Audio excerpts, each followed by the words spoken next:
കൊല്ലം ജില്ലയിലെ സമ്പൂർണ്ണ പരാജയത്തിന് പിന്നാലെ കോൺഗ്രസിനിടയിൽ ഭിന്നത രൂക്ഷം.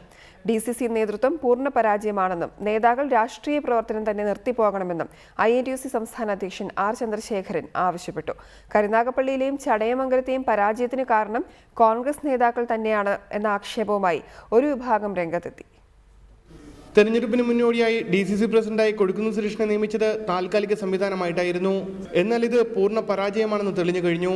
ജില്ലയിൽ കോൺഗ്രസ് തകർന്നടിഞ്ഞ സാഹചര്യത്തിൽ നേതൃത്വം വഹിക്കുന്നവർ രാഷ്ട്രീയ പ്രവർത്തനം തന്നെ അവസാനിപ്പിക്കണമെന്നും R ചന്ദ്രശേഖരൻ പറഞ്ഞു. DCC നേതൃത്വം ഇല്ലല്ലോ ഇപ്പോൾ ഇവിടെ താൽക്കാലിക സംവിധാനം ഉണ്ടാക്കി എന്നുള്ളതല്ലേ ഉള്ളൂ. താൽക്കാലിക സംവിധാനമാണ് തെരഞ്ഞെടുപ്പ് വരെ എന്നാണ് പറഞ്ഞത്.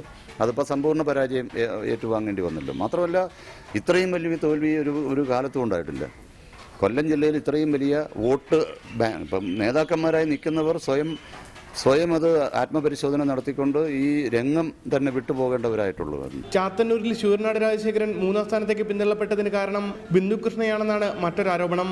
പ്രചാരണ രംഗത്തു നിന്ന് ബിന്ദുകൃഷ്ണ മാറി നിൽക്കുകയായിരുന്നെന്നാണ് ശൂരനാട് രാജശേഖരന്റെ പരാതി. ബിന്ദുകൃഷ്ണയുടെ കോലം കത്തിക്കുന്നതിൽ വരെ കാര്യങ്ങളെത്തിയിരുന്നു.